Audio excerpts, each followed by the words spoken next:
With differential staining techniques, they typically are more complex because they require the use of at least 2 dyes. Most of the ones all the ones we do are going to require the use of 2 dyes. The first dye is typically known as the primary stain, and the second dye is known as the counter stain. But differential staining techniques are meant to stain different types of cells different colors, or different parts of cells to different colors. And like I said previously, it does involve 2 different stains. Typically in between the application of the 2 different stains, there is some type of decolorization step using either water or alcohol that is going to separate or differentiate between what we're trying to stain, which again could be 2 different types of cells or different parts of a cell. So in the picture that we're looking at, only one staining technique was used, but some of the cells stained purple and some of the cells stained pink, and that's because it was a differential staining technique which required the use of a purple dye and a pink dye, primary stain and a counter stain, and also the use of an alcohol rinse, as we're going to see in a second. So there are 3 different types of differential staining techniques we'll be talking about: gram staining, acid-fast staining, and then endospore staining. So the first being a gram stain. Gram stains are very commonly used in micro, and what they do is they differentiate between gram-positive bacteria and gram-negative bacteria. So in the world of micro, there are 2 different broad categories of bacteria, gram-positive and gram-negative.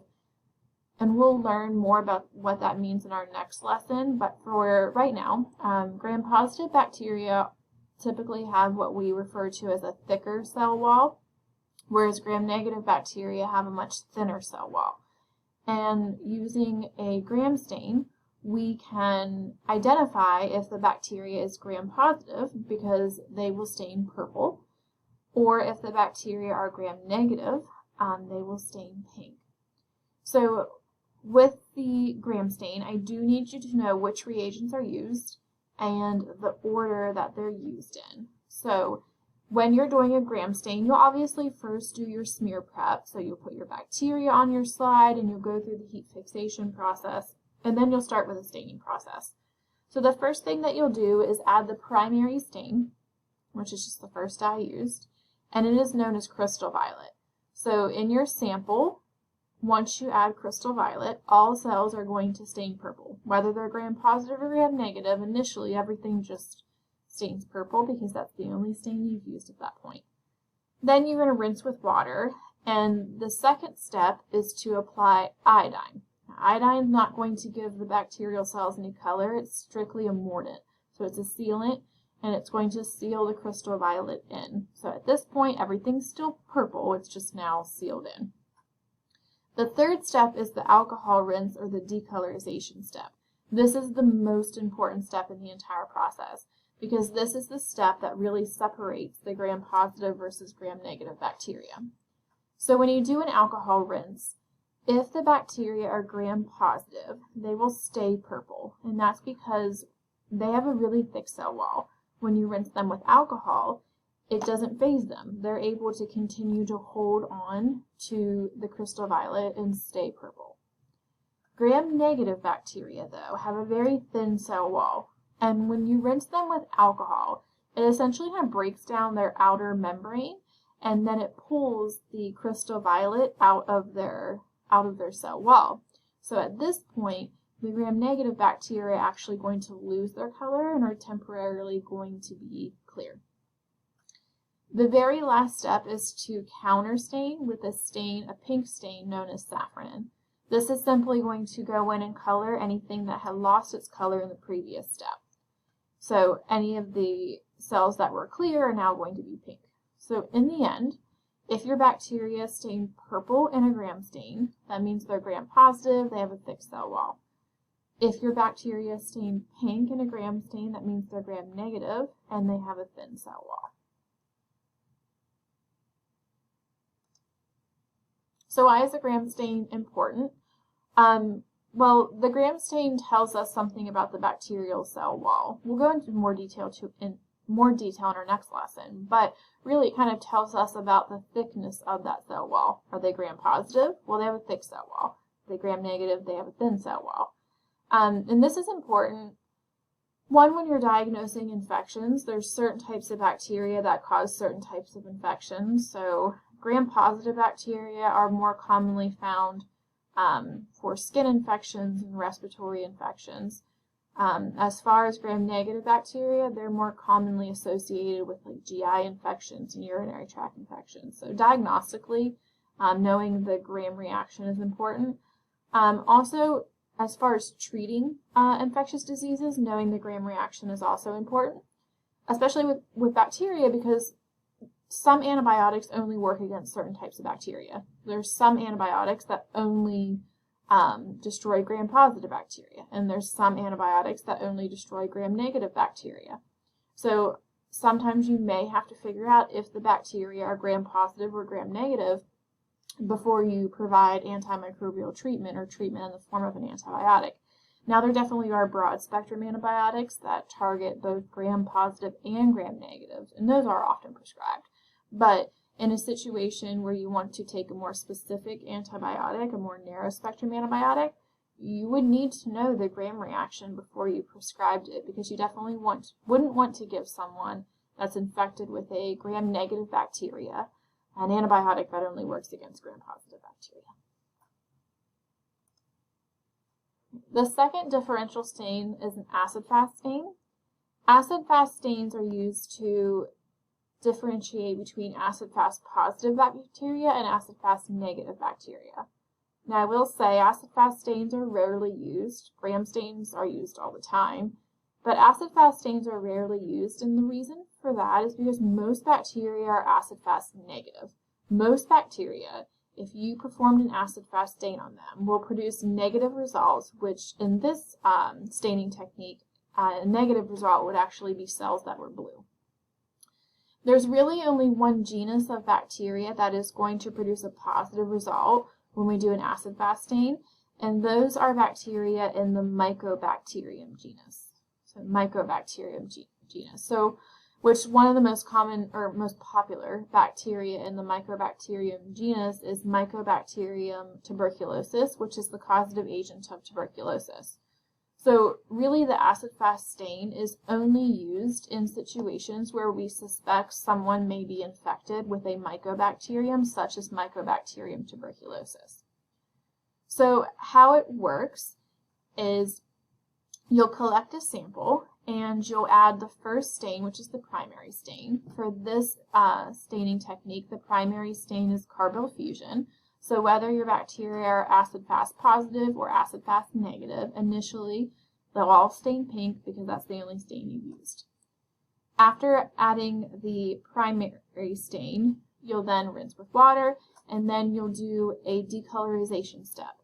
So for this one, the decolorization step is actually acid alcohol, and what that is going to do is separate the acid-fast positive and acid-fast negative bacteria. If your bacterium are acid-fast positive, which is typically only found in Mycobacterium, they will have a waxy cell wall containing a substance that we know as mycolic acid. This waxy cell wall allows them to hold on to the pink carbonyl fusion dye. However, if your sample is acid-fast negative, they don't have a waxy cell wall. And that basically means that when you rinse them with acid alcohol, they're not going to be able to hold on to that pink color, so they're going to lose their color and be temporarily clear. The very last step is to counterstain with methylene blue, so that anything that lost its color up here is now going to stain blue. So once all is said and done, if you do an acid-fast stain and the end result is pink, that's a positive result. That means your bacterium is acid-fast positive. It is likely some type of mycobacterium like Mycobacterium tuberculosis, which means it has a waxy cell wall containing mycolic acid. If your sample comes back blue, which is negative, that means you have some other type of bacteria, just not Mycobacterium, one of the other millions of different types of bacteria though, And that would indicate that the bacterium that you're working with does not have a waxy cell wall and does not have mycolic acids. The last differential stain is an endospore stain. An endospore stain is used to see if bacteria are able to produce endospores. And endospores are a protective structure that bacteria can produce in harsh environments to protect their genetic material. So with bacterial cells, when they get put into a harsh environment, meaning an environment that does not have a lot of nutrients, where there's toxic waste, where maybe the temperature is unstable, they kind of have two options. They either die, which many of them will, or if they're able to, and not all of them are able to, but if they're able to, they can form an endospore. And an endospore is basically just this protein covering or structure that surrounds their genetic material and protects it in the harsh conditions. When they're in their endospore form, they're dormant, they're not actively growing, they're just in latency, kind of waiting for the environment to stabilize. But once the environment stabilizes, then they can go back into a more active form again. So some bacterial cells can kind of cycle between being active and being dormant if they have the ability to produce endospores in harsh conditions. Typically, when a bacterial cell is in a good environment and it has access to moisture and nutrients and everything it needs to grow, we say that it's in an active state called a vegetative state. So active bacterial cells are going to be vegetative cells, meaning they're actively growing and dividing. And then when they get placed into a harsh environment, if they're able to, they'll form endospores, which will allow them to go into a dormant period where they're protecting their genetic material until the environment is stabilized again. So how we do an endospore stain is we basically stain our sample with our primary dye, which is malachite green.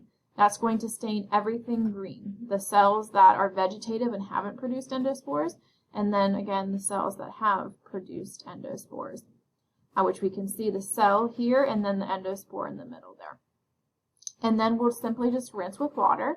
Water is the decolorization agent here, and it's just going to pull the green out of anything that's not an endospore. So the vegetative cells will be clear, and then over here the cell will be clear, but the endospore that was formed around the genetic material or the DNA, it's still going to be green. And then the last step is to use a counter stain, which in this case is safranin, to stain anything that lost its color in the previous step pink. So in the end, your vegetative cells, which are your active cells that either couldn't produce an endospore or didn't feel threatened enough to produce an endospore, they're going to be all pink. And then your cells that produced endospores, the cell will be pink, but the endospore, the protective structure protecting the genetic material, will be green on the inside. So we can see that in this image up here. We have some cells that are all pink.